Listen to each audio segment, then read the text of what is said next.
Chapter 14. After the gig, we found ourselves on a bus back to town.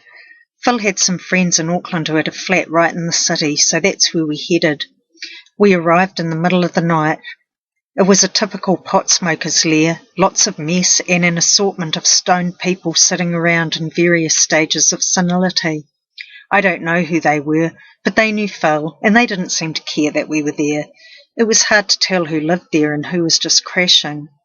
There was a lot of weed in that flat, and not just any old weed. These were hardcore smokers, and they kept a stash of tight, grey-coloured buds of hydroponically grown heads known as skunk. Strong, highly concentrated, and just the thing for cocktailing with my medications. In fact, the flat people were very impressed that I showed them how to do that, and it predisposed them to share generously with us. I had 3 months' supply of Prozac in my bag, loads of the stuff, so I had plenty to share in return. I'm not exactly sure how long we stayed in Auckland, maybe 3 or 4 days, but given that I did not sleep the whole time we were there, I was able to pack in twice as much action. Suffice to say, I was completely off my head, and my grasp on reality was, rapidly approaching nil. Since arriving in Auckland, a couple of different characters had taken up residence in my mind. One of these delusionary people was a big city music entrepreneur, a mogul with millions of dollars of imaginary money locked up in a never-fail business plan which I had devised in a fit of brilliance on a scrap of paper. I guarded it with my life. I rang Andrew back home to tell him to come up and join me because I was making $500 a day and I'd worked out the secret to wealth and happiness. He said I should wait for a bit and see how things panned out. He said later that he hadn't known what to think, but he had thought that I sounded a bit odd. Pushy and speedy were, I think, the words he was trying to find diplomatic alternatives to. I didn't know it then, but I had entered the intensely creative phase characteristic of a manic episode, where the mind crackles and bubbles with rapid-fire activity. There was far too much mental action to be able to sleep. My thoughts had taken on their own momentum and an unwarranted significance to my disordered brain. My physical body was being driven around by the speed of my mind, and I could not keep still. I was on the go, go, go, and nothing could stop me.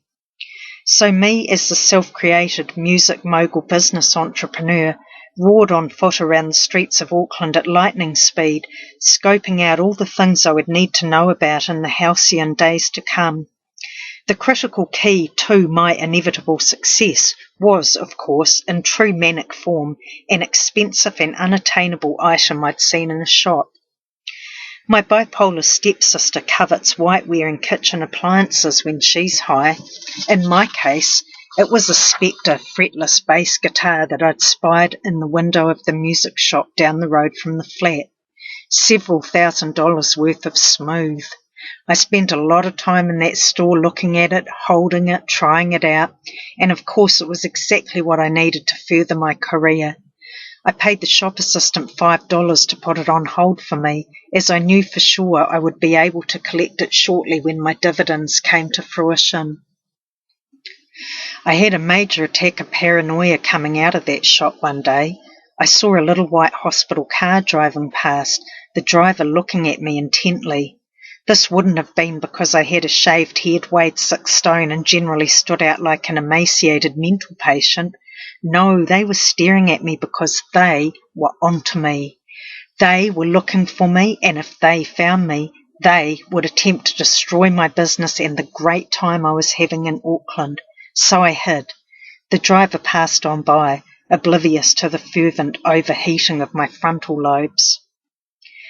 The music mogul Big Shot also put on hold other items in stores around the city. A stack of books at a rare and second-hand bookstore. Not just any old books, though. These were texts which would aid me in my quest to understand the mysteries of the universe when I arrived any time soon to pay for them. In one of the big music stores on Queen Street, Phil and I stacked up piles of CDs to put on hold behind the counter until we returned with our riches to collect them. We had a lot of fun picking them out, but the store assistant wasn't quite so amazed and impressed with our brilliant and inspired selections. I guess he knew he'd be spending all afternoon putting them back on the shelf. The big city music mogul smokes cigars, naturally. I scrounged enough money from God knows where to buy them as singles from the tobacconist. One day I found the butt of a large Cuban cigar on the footpath. I couldn't believe my luck. Hail Auckland, the city of good fortune. I knew I was being smiled upon. Then there was the badger. This was another entity who was staging a sit-in in my head and was directing a life of chaotic frivolity on the streets of inner-city Auckland. Badger was the opposite of the mogul. She was a street urchin, canny and manipulative, living off wits and somehow managing to avoid being mugged, raped and/or stabbed. Instead of cigars, Badger smoked bludged rollies and discarded butts that still had a bit left in them. The badger looked like a starving waif and was greeted kindly by the staff at the soup kitchen where she had lunch a couple of times.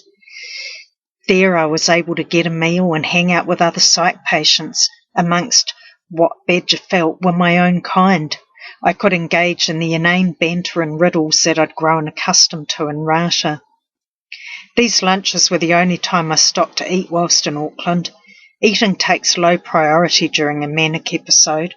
The body is fueled by its massive overload of adrenaline and all manner of stimulants, both innate and additive, and responding to the electrical impulses from the turbocharged brain chemistry. The hunger mechanism is overridden and the desire for food disappears. My physical body was being completely run into the ground by the mental mania, being driven to expend energy that the lack of sleep and food meant was not being replenished. How long was it going to hold out for?